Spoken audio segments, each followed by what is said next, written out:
네, 오늘은 요나서 4장 1절에서 11절 말씀을 함께 살피겠습니다. 제목은 내가 어찌 아끼지 아니하겠느냐라는 제목으로 하나님의 말씀을 나누겠습니다.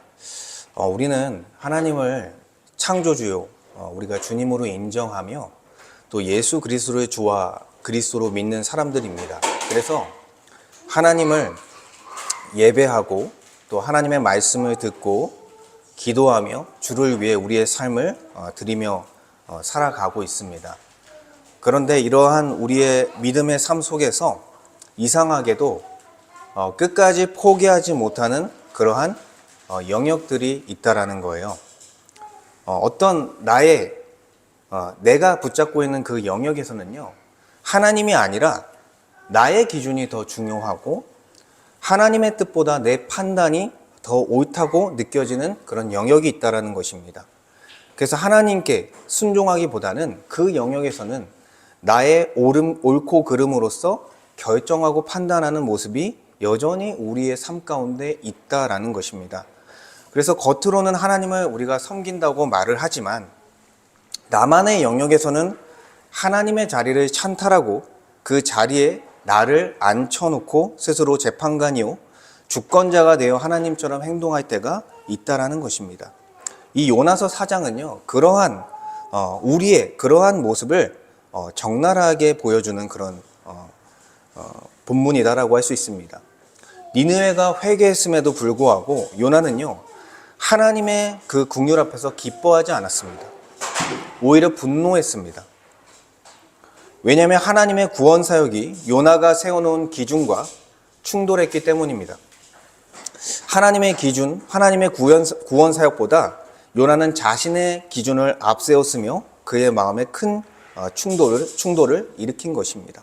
그래서 하나님을 주권자로 인정한다고 말하지만 여전히 요나는요, 자기의 그 인생의 주를 하나님께 온전히 인정하지 않고 하나님은 나의 주권자로 인정하지 않고 여전히 그 니느웨에 대한 심판의 영역에서는 자신의 기준으로서 판단하려는 그러한 죄성을 가진 인간의 모습이 그대로 드러나고 있는 것입니다. 그런데 하나님께서 요나를요, 곧장 징계하지 아니하십니다. 징계하시지 않고요, 책망하시고 또 은혜의 경험을 통해 하나님의 주권을 가르치시며 요나가 보지 못하는 그 크신 하나님의 구원 사역을 다시 보게 하시는 은혜를 베풀어 주셨습니다. 그러니까 구원이요, 요나의 그 편협한 시각에서 보는 그 구원이 아니라 하나님께서 보시는 그 구원 사역이 어떠한 것인지를 요나에게 다시 보여주셨다라는 것입니다. 그래서 인간이 그것을 이래라 저래라 할 수 있는 그런 부분이 아니라고 하나님은 요나에게 말씀해 주시고 있는 것이죠. 그래서 이 4장에서는 요나에게 하나님과 같은 마음을 품고 그 구원 사역에 동참하기를 바라시는 하나님의 마음이 담겨 있습니다. 요나의 문제는 하나님과 마음이 같지 않았다라는 거예요. 하나님의 뜻에 동의하지 못했고 그는 여전히 자기 기준에 따라 갔던 것이 문제였습니다. 그래서 하나님은 하나님의 마음을 품기를 바라시며 오늘 본문을 보여주고 있는 것이죠. 그래서 여전히 우리도요, 어느 영역에서는 자신의 주권을 주장하고 있습니다. 그래서 내가 그 영역에서는 하나님 더 이상 침범하지 말아주세요. 여기는 내 마음대로 좀 살아가고 싶습니다. 이렇게 우리도 하나님 앞에 이러한 죄성을 가지고 살아갈 때가 있습니다. 그런데 하나님께서 우리에게 말씀하시기를 모든 영역에서 하나님의 주권을 인정하고 또한 하나님과 같은 마음을 품고 하나님이 주신 그 시각으로 우리에게 주신 그 인생을 바라보기를 원하시고 있습니다. 그리하여 우리의 교만을 꺾고 우리를 돌보아 가시는 그런 하나님의 은혜를 오늘 말씀을 통해 좀 발견하기를 원합니다. 첫 번째로 1절에서 4절은 하나님은 끝까지 자기의 기준을 놓지 않는 성도를 책망하신다, 그런 내용입니다. 하나님은요, 하나님의 얼굴을 피해 다시스로 향했던 요나를요, 돌이켜 니느웨라는 성읍으로 다시 보냈습니다. 그리고 하나님이 계획하신 대로 요나를 통해 그 심판을 외치게 하셨고 니느웨 모든 사람들이 회개하자 하나님께서 뜻을 돌이켜 재앙을 내리지 아니하시는 긍휼과 자비를 베풀어 주셨습니다. 그러니까 하나님의 마음과 뜻을 알고 이에 동의한다면요, 니느웨 사람들이 건진받은 것을 보면서 어떻게 해야 되겠습니까? 기뻐해야겠죠.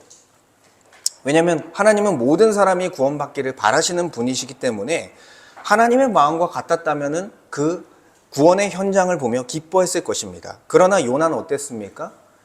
하나님의 마음과 같지 않았습니다. 그래서 오늘 본문 4장 1절에 보면 매우 싫어하고 성을 내었다라고 기록하고 있습니다. 매우 싫어했다, 성을 냈다 이렇게 말하고 있는 것이죠. 그리고 2절에 이어서는 여호와를 원망하고 한탄하며 기도하는 그런 내용이 있습니다. 여호와여, 내가 고국에 있을 때 이러하겠다고 말씀하지 아니하였나이까? 그러므로 내가 빨리 다시스로 도망하였사오니 주께서는 은혜로우시며 자비로우시며 노하기를 더디하시며 인애가 크시사 뜻을 돌이켜 재앙을 내리지 아니하시는 하나님이신 줄을 내가 알았음이니이다 라고 한탄하며 이렇게 기도를 하고 있는 것입니다. 결국 요나는요, 하나님의 마음과 같지 않았고 입술로 불평과 원망 그리고 한탄을 내뱉고 있는 것입니다. 요나는 하나님께서 니느웨에 가서 외치라고 할 때부터 하나님께서 원수와 같은 니느웨 사람들에게 은혜와 자비를 베푸실 것을 알았기 때문에 니느웨에 가지 않고 다시스로 가게 됐다라고 말하면서 니느웨 사람들을 건져낸 그 하나님을 지금 원망하고 있는 것이죠. 우리도요, 하나님의 그 뜻과 맞지 않을 때 이러한 말을 하는 거예요. 하나님, 꼭 그렇게까지 하셔야 했습니까? 저는 그렇게까지 바라지 않았는데 하나님, 왜 꼭 그렇게까지 제 삶을 그렇게 인도하고 계신 겁니까? 저희도 이러한 기도를 할 때가 있는 것이죠. 요나는요, 여전히 어떤 사상에 갇혀 있는 거예요? 이스라엘 백성만 하나님의 백성이라는 선민 사상에 아주 그 강하게 갇혀 있었던 것입니다. 그래서 그 당시 고대 근동의 패권을 잡은 아수르, 그 아수르의 큰 성읍인 니느웨 사람들이 그 사람들에 대한 악감정과 경멸함을 가지고 그 사람들을 정죄하는 모습이 바로 요나에게 있었다라는 거예요. 그래서 니느웨 사람들을 어떻게 요나가 생각했냐면 하나님 앞에 건진받아야 할 그런 존재들이 아니라 심판받아야 할 존재로서 이 니느웨 사람들을 생각했다라는 것이죠. 그래서 이러한 생각 속에 그는 화를 내고 성을 낼 수밖에 없었던 것입니다. 그리고 심지어 요나는 3절에 가서 여호와 하나님 앞에 못할 말을 합니다. 뭐라고 말하냐면 여호와여, 원하건대 이제 내 생명을 거두어 가소서. 사는 것보다 죽는 것이 내게 나음이니이다. 그러니까 자기의 뜻대로 되지 않으니까 하나님, 그냥 저를 죽여주세요. 여러분, 자식이요, 부모에게 자신이 먼저 죽겠다고 말하는 것보다 뼈아픈 말이 있겠습니까? 그것과 같은 거예요. 요나는 자신을 하나님의 백성으로 삼고 하나님의 선지자로 삼으신 하나님께 나의 뜻대로 되지 않으니 하나님, 저를 그냥 죽여주시옵소서, 이러한 망언을 내뱉으며 지금 그의 불신앙의 태도를 드러내고 있는 것입니다. 그러니까 요나는 끝까지 지금 놓지 못하는 게 뭐예요? 자기의 기준을 끝까지 놓지 못하고 니느웨를 바라보고 있었다라는 것입니다. 니느웨는 징벌을 받아야 될 그런 민족이라고 생각하면서 끝까지 자기의 기준으로 자신이 재판관이 되어 자신이 주권자가 되어 판단하고 그러한 교만한 태도를 하나님 앞에 보이고 있는 것입니다. 이러한 요나를 하나님은 책망하시는 거예요. 4절에 내가 성내는 것이 옳으냐? 네가 지금 그러한 태도를 갖고 있는 것이 옳으냐? 너는 하나님의 백성이고 너는 하나님의 선지자로서 이러한 태도를 갖는 것이 옳은 것이냐라고 하면서 하나님의 주권을 인정하지 않는 요나를 강하게 책망하고 있는 것입니다. 하나님은 니느웨 사람들을 긍휼히 여겼고 그분의 주권을 통해서 그들이 회개하자 재앙을 내리지 않는 은혜를 베푸셨습니다. 그것이 누구에게 다 달려있는 것입니까? 하나님의 주권적인 결정에 따라서 이루어진 것인데 요나는 그것을 받아들이지 못하고 있는 거예요. 그래서 요나를 강하게 책망하고 있는 것입니다. 여기서 우리에게 주시는 중요한 메시지가 있는 거예요. 우리는 자기의 기준에 어긋날 때 하나님 앞에서도요, 못마땅해 하며 우리의 불평과 원망을 드러낼 때가 있는 것입니다. 그런데 하나님께서 그러한 우리를 그냥 두시지 아니하시고 다루어 가시며 책망하시는 은혜를 베풀어 주신다라는 거예요. 이거는 단순히 그냥 요나가 성격이 안 좋아서 그런 문제가 아니라 하나님의 뜻보다 자기 판단을 옳게 여기는 그런 요나의 교만의 문제이고, 하나님은 그의 완고함을 그대로 두시지 않고 질문하시고 그의 죄를 드러내시고 그의 교만을 깨트리시기 위해서 책망하는 그런 모습으로 이 성경이 기록되어져 있다라는 것입니다.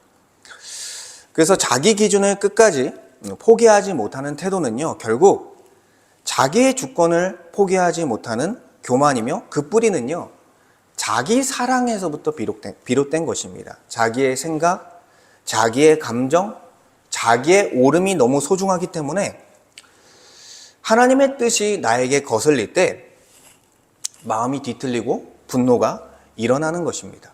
그러니까 우리는 먼저 인정해야 될 부분이 있는 거예요. 그래서 이러한 태도 속에 우리는 모든 영역의 주권자가 하나님이라는 사실을 우리는 인정해야 됩니다. 우리는 이 삶의 주인이 아니라는 거예요. 우리의 삶의 주인은 하나님이시라는 사실을 우리는 인정하고, 또한 우리의 그런 불신앙을 돌이켜야 된다는 것입니다. 우리가 자기 기준으로서 나아갈 때 어떤 현상들이 일어나냐면, 하나님께서 주신 그 이 예배의 자리에서도요, 자기의 육체적인 편안함 또는 다른 더 중요하다고 생각하는 핑계를 대면서 이 귀한 예배를 우리가 미룰 때가 있다라는 것입니다. 그리고 하나님의 말씀을 통해서 양육받는 그 자리 또한 자신의 편의에 따라서 쉽게 거절할 때가 있고요. 그리고 복음을 전하는 사명을 하나님께서 주셨음에도 불구하고 귀찮음과 다른 사람들과 마찰을 일으키며 나타나는 그 불편함이 싫어서 쉽게 회피해버리는 그런 모습들이 있다라는 것입니다. 그리고 한 몸 한 가족으로서 살아가려고 하나님께서 교회 공동체를 주셨는데, 성도의 교제를 하라고 하나님께서 명령했을 때 자기가 좀 쉬어야 된다는 그런 이유로, 그리고 다른 사람들과 교제하며 불편함을 감수해야 되는 것이 싫어서 하나님이 주신 성도의 교제를 무시해버리는 일이 일어난다는 거예요. 그리고 하나님이 주신 가정과 직장, 일상에서도요, 힘들다라는 이유로, 그렇죠? 힘들다라는 이유로 최선을 다하지 않고 자기를 사랑하며 이기적으로 행동하는 모습들이 우리 속에 있다라는 것입니다. 이것은 결국 하나님의 주권을 인정하지 않고 자기의 기준으로 선택하고 판단하며 일어나는 그런 우리의 불신앙의 그런 모습이라는 것이죠. 여러분은 어떠십니까? 여러분의 모든 삶의 영역에서 하나님의 주권을 인정하고 계십니까? 우리는요, 우리가 왕이 될 만한 영역이 없다라는 거예요. 그런데 여전히 우리는 어느 한 영역에서는 하나님, 제발 간섭하지 말아주세요. 하나님, 이 영역은 제 영역입니다. 뭐 그런 것도 있을 수 있어요. 이 취미생활은 건들지 말아주세요. 여기서 제가 힘을 얻습니다. 목사님, 간섭하지 말아주세요. 이 영역은 제 영역입니다. 터치하지 말아주세요. 이렇게 우리가 고집을 필 때가 있다는 거예요. 이것은 하나님의 주권을 무시해버리는 태도입니다. 겉으로는 우리가 하나님을 섬기는 것 같지만 실제로는 자신이 기준이 되어서 그렇게 우리가 신앙생활할 때가 많고, 그것은 결국에는 하나님을 섬기는, 하나님을 높이는 그런 신앙이 아니라 자기를 숭배하는 신앙이라고 할 수 있는 것입니다. 그래서 하나님은 오늘날에도 이 말씀을 통해 우리에게 가르쳐 주시고 있는 거예요. 자신이 기준이 되어서 고집을 부리며 어느 영역에서 양보하지 않는 우리의 모습이 있고, 그곳에서 돌이켜야 된다라는 것을 우리에게 말씀해 주시고 있습니다. 우리가 우리의 신앙을, 우리의 마음을 깊이 들여다볼 필요가 있는 것이죠. 두 번째로 5절과 9절에서 하나님은 모든 것이 하나님의 주권에 있음을 가르치시며 자기 기준을 내려놓게 하신다. 그러한 내용입니다. 요나는요, 하나님의 책망을 듣고도요, 마음을 돌이키지 않았습니다. 그는 여전히 니느웨가 멸망하기를 기대하며 성 밖으로 나가서 앉았습니다. 하나님이 니느웨를 멸망시키기를 바라며 고집을 부리고 있는 것입니다. 그는 그 성읍 동쪽에 앉아 거기서 자기를 위하여 초막을 짓고 그 성읍에 무슨 일이 일어나는가 지켜보며 계속해서 하나님께 시위와 저항을 하고 있었습니다. 끝까지 자기 기준을 부여잡고 완악한 요나에게 끝까지 자기 기준을 부여잡고 있는 완악한 요나에게 하나님은요, 이때부터 가르쳐 주시기 시작했습니다. 바로 뭘 통해서 가르쳐 주시냐면 박넝쿨을 통해서 가르쳐 주십니다. 생명을 살리고 죽이는 것, 그리고 구원을 행하시는 영역이 누구의 주권에 있는지를 알려주시기 위해서 박넝쿨을 예비하사 그에게 가르쳐 주셨습니다. 6절에 보니까 하나님 여호와께서 박넝쿨을 예비하사 요나를 가리게 하셨으니 이는 그의 머리를 위하여 그늘이 지게 하며 그의 괴로움을 면하게 하려 하심이었더라. 요나가 박넝쿨로 말미암아 크게 기뻐하였더니 이렇게 기록하고 있습니다. 그러니까 여기서 예비하사 이런 표현이 중요하죠. 하나님은 뜨거운 햇빛 아래 앉아있는 요나를 위해 그 박넝쿨로 그늘을 만들어 주셨습니다. 여러분, 그 고대 근동, 지금의 중동 지역이 얼마나 뜨겁습니까? 사막이죠, 대부분이. 그래서 거기에 사실은 잠시만 있어도 생명의 위협이 있을 정도입니다. 그러니까 저희가 한여름에 10분만 밖에 나와 있어도 땀이 줄줄줄 흐르잖아요. 예. 근데 여긴 더 어떻겠습니까? 더 위험한 거죠. 사실 굉장히 위험한 행동입니다. 이런 모습이. 근데 이러한 상황에서 요나가 이러한 상황에 처해 있는 거죠. 예. 하나님께 저항하며 시위를 하며 지금 거기 앉아 있는 거예요. 그런데 하나님께서 그를 위해서 박넝쿨을 준비하시며 그를 돌보시는 은혜를 베풀어 주셨다라는 거예요. 요나는 니느웨의 구원 때문에 분노했지만 하나님은 박넝쿨을 통해서 은혜를 베풀고 있는 것입니다. 그리고 요나는 어떻게 행동합니까? 그 자신을 가려준 박넝쿨을 보며 기뻐하고 있습니다. 여러분, 이게 참 아이러니한 거예요. 어떤 지점에서 아이러니하냐면 지금 한 도시, 그러니까 큰 성읍 니느웨 전체가 지금 구원받는 것은 못마땅해 하면서 지금 자기 머리 위에 있는 그늘 하나 때문에 지금 기뻐하고 있는 것입니다. 그러니까 수많은 영혼의 귀함은 생각하지 아니하면서 지금 자기의 문제는 신경 쓰고 있는 요나의 그런 이중적인 모습이 여기서 드러나고 있는 거예요. 이것이 완악한 신자의 모습입니다. 그러니까 하나님의 큰 구원 역사에는 무감각해 하면서 자기의 편안함에는 굉장히 민감한 것이 바로 우리라는 거예요. 하나님께서 박넝쿨을 통해서 주시고자 하는 교훈이 있는 것입니다. 그래서 박넝쿨을 통해 그의 생명을 보호하시고 은혜를 베풀어 주셨습니다. 이 박넝쿨의 은혜는요, 하나님께서 죄인된 우리 같은 자들을 건지신 그 십자가의 은혜를 떠올리게 하는 거예요.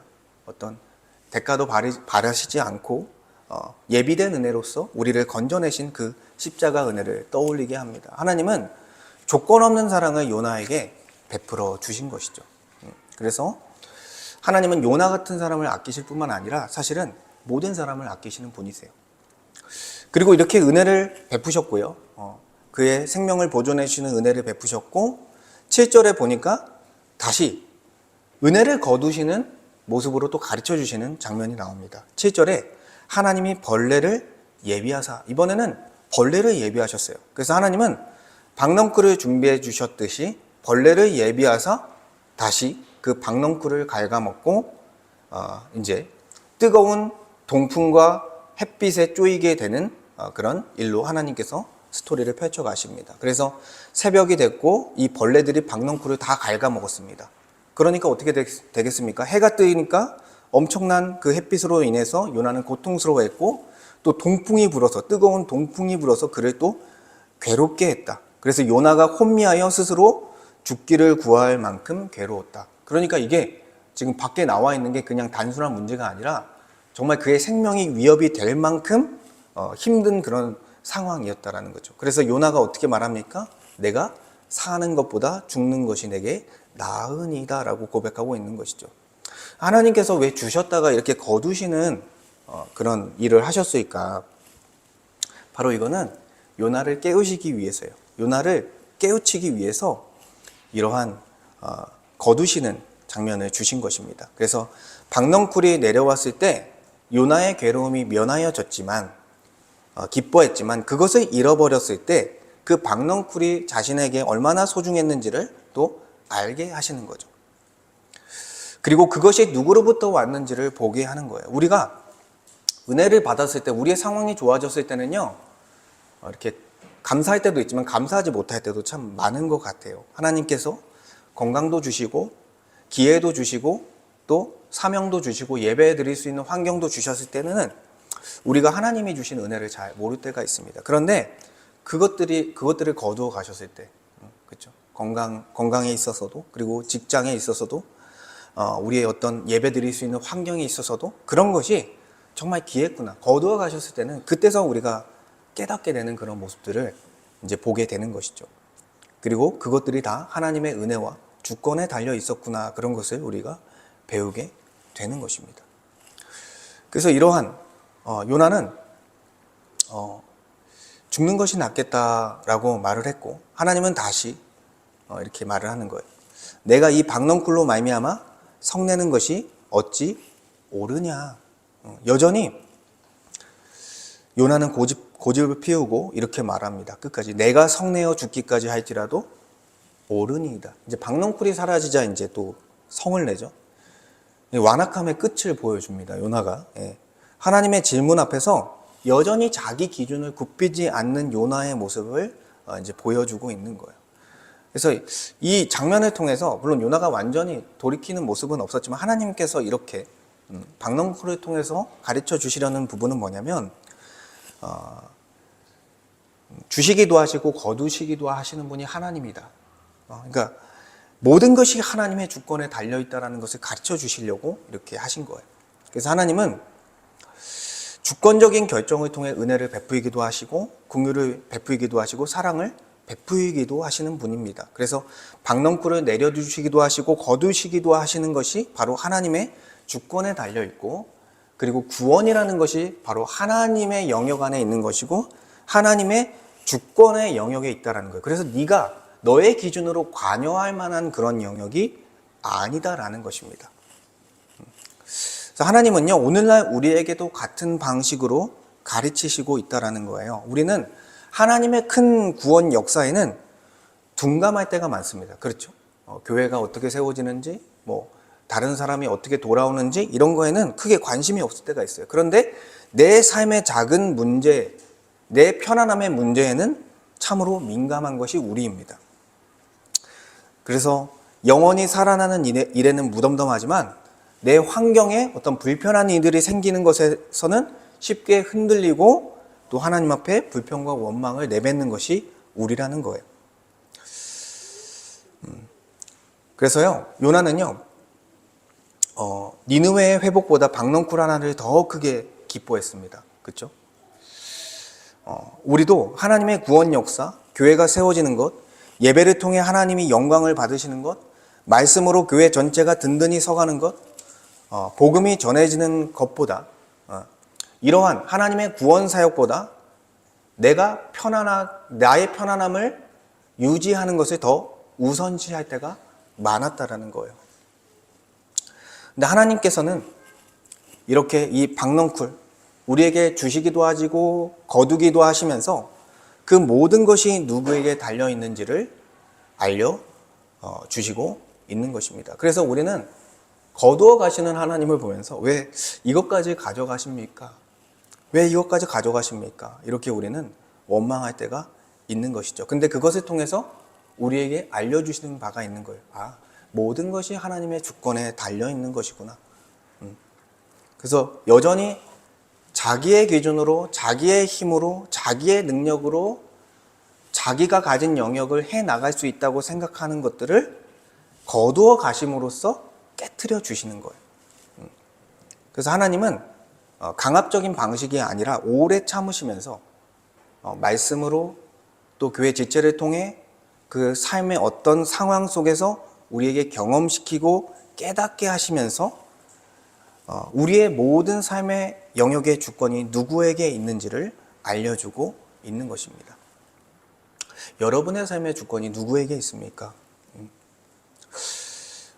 우리가 여전히 우리의 능력으로 우리의 삶을 컨트롤할 수 있다고 생각한다면 그것은 우리의 교만인 것이죠. 하나님은 주시기도 하시고 거두기도 하시는 우리의 주님이십니다. 그래서 하나님은 우리의 그 교만을 회개하고 다시 주님의 주권 아래 들어가기를 바라고 계신 겁니다. 세 번째로 하나님은 하나님의 마음을 보여주시며 우리의 마음을 바뀌길 원하신다라는 그런 내용입니다. 10절에 보니까 하나님은 이렇게 말씀하십니다. 내가 수고도 아니하였고 재배도 아니하였고 하룻밤에 났다가 하룻밤에 말라버린 이 박넝쿨을 아꼈거든. 이 말씀은 요나의 모순된 그런 모습을 드러내는 거예요. 그러니까 요나는 니느웨 성 전체가 구원받는 일에는 분노했으나 자기 머리 위에 그늘 하나에는 기뻐했습니다. 그러니까 자기 생명은 그렇게 귀하게 여겼다라는 거예요. 다른 사람의 생명은 그렇게 귀하게 여기지 아니하면서 하나님은 요나의 그 사랑의 방향이 얼마나 자기 중심적인지를 드러내시고 계십니다. 자기가 직접 수고하지도 않고 키우지도 않았던 그 식물 하나를 그렇게 아끼었으면서 수많은 생명에 대해서는 무관심해하는 그 요나의 그런 상태를 지적하고 있는 것입니다. 이것이 낯설지가 않습니다. 우리의 모습이 그럴 때가 너무나 많기 때문이죠. 우리는 하나님의 구원 역사가 이루어지는 것보다 내 삶이 편안해지는 일에 민감했기 때문입니다. 그래서 교회가 세워지고 복음이 전해지고 영혼이 돌아오는 일보다 내 일상과 일정이 흔들리는 것, 또 불편해지는 것을 싫어했고 그렇게 됐을 때 우리는 성을 냈습니다. 그래서 하나님은 마지막에 이렇게 말씀해 주시는 거예요. 우리의 문제를 지적하면서 11절에 하물며 이 큰 성읍 니느웨에는 좌우를 분별하지 못하는 자가 12만여 명이요 가축도 많이 있나니 내가 어찌 아끼지 아니하겠느냐 하시니라. 아멘. 이게 바로 요나서의 절정입니다. 이중적인 요나의 모습을 비추면서 하나님의 마음이 어떤지를 보여주고 있는 거예요. 하나님은 니느웨를 원수의 도시로 생각하지 않았습니다. 그들을 어떻게 표현합니까? 좌우를 분별하지 못하는 자들. 그러니까 영적으로 무지해서 지금 방향을 잃은 존재일 뿐이지 그들도 나는 구원하길 원한다라는 거예요. 하나님의 시선으로는 그들을 정죄하는 시선이 아닌 거예요. 요나는 그들을 정죄하고 그들이 심판을 받아야 할 존재들이라고 생각했지만 하나님은 긍휼의 시선으로, 은혜의 시선으로 그들을 보고 있는 것입니다. 그리고 심지어 가축까지도 언급하시면서 그 니느웨 성이 이 징벌로부터 건짐을 받아야 된다라고 말씀하시고 있는 것이죠. 이거는 피조세계 전체를 아끼시는 하나님의 마음이 담겨 있는 거예요. 요나는 그렇죠. 자기가 심지도 않고 재배하지도 않는 그 식물, 그 박넝쿨을 아꼈지만 하나님은 직접 창조하셨고 직접 만드셨고 그 통치 가운데 역사를 진행하셨고 그 가운데 있는 그 생명들을 더 아끼셨겠죠. 더 아끼셨겠죠. 요나와 비교할 수 없을 정도로. 그래서 이러한 하나님의 마음을 요나에게 내비치고 있는 거예요. 내가 어떻게 아끼지 아니하겠느냐. 내가 사랑하는 이 영혼들, 내가 불쌍히 여기는 이 영혼들을 내가 어떻게 아끼지 아니하겠느냐. 그래서 이것을 통해 하나님의 마음이 우리가 생각하는 것보다 훨씬 넓고 깊다라는 것을 알려주고 있는 것입니다. 그래서 우리가 하나님의 이 마음을 보며 이 하나님의 마음과 같이 되어져 가야 될 필요성이 있다라는 것입니다. 여전히 우리는요, 나한테 집중을 하고 있어요. 나의 인생에만 집중을 하면서 살아갑니다. 그래서 나의 문제, 나의 편안함, 이런 부분에만 관심을 갖는다는 거예요. 근데 하나님께서는 내가 어떻게 그 사람들을 아끼지 아니하겠느냐라는 말을 통해서 너희들도 하나님의 백성으로서 하나님의 구원 사역에 동참하길 바란다는 메시지를 주고 있는 것입니다. 너의 인생만 관심을 갖는 게 아니라 하나님의 마음과 같이 하여 하나님의 뜻을 따라 교회를 세우는 일, 또한 너의 옆에 있는 지체가 구원을 받는 일, 그리고 우리가 말씀으로 양육을 받고 함께 성도의 교제를 이루고 우리가 천국의 백성으로 살아가는 그 일에 너 또한 나와 같이 그러한 마음을 갖고 그 구원 사역을 이루는 일에 관심을 갖기를 원한다라는 거예요. 네가 지금 자기 기준을 갖고 너를 위해서만, 너의 유익을 위해서만 그렇게 살아가지만 너도 하나님의 언약 백성이 되었으니 나와 같은 마음을 품고 구원 사역에 동참하길 바란다라는 그런 메시지를 하나님께서 보내고 있는 것입니다. 그래서 이 요나서는요, 결국에는 우리의 좁은 기준을 깨트리고 있는 거예요.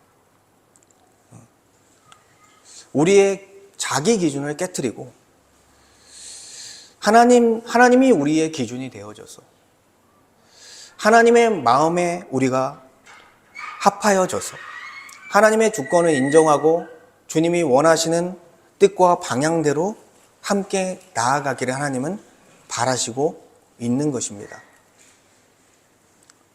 그래서 하나님께서 아끼시는 그 영혼을 우리도 아끼고 하나님이 세우고자 하는 교회를 우리도 세워가고 또한 이 공동체를 통해 하나님께 영광을 올리고자 하는 그 마음, 그 은혜를 우리 또한 그 은혜에 참여하고 또한 하나님께서 이 교회를 하나님 나라의 백성으로서 복과 안식이 충만한 교회로서 세워가고자 하는 그 일에 우리도 동참하기를 원하신다라는 거예요. 그래서 오늘 말씀 앞에 우리의 자기 기준들을 하나씩 깨트리기 원합니다. 모든 것이 하나님께 달려 있음을, 우리의 모든 영역이 하나님의 주권에 하나님이 우리의 주권자이심을 고백하는 은혜가 있기를 원합니다. 이 시간 함께 기도하기 원합니다. 하나님, 내 기준, 내가 주장했던 나의 주권을 내려놓고 모든 영역에서 하나님의 주권을 인정하고 그 앞에 순종하게 하여 주시옵소서. 그리고 하나님이 아끼시는 영혼을 우리 또한 아낄 수 있는 마음을 부어주시고 하나님의 구원 사역에 우리 또한 동참하며 교회를 세우고 죽어가는 영혼들을 살리는 귀한 사명을 감당하는 백성이 되게 하소서. 이 말씀을 생각하며 함께 기도하도록 하겠습니다. 아버지 하나님, 감사합니다. 주님, 이 요나서 4장을 통해서 아버지 하나님의 구원 사역에 대하여 화를 내고 성을 내는 요나에게 가르쳐 주시는 은혜를 보게 되었습니다.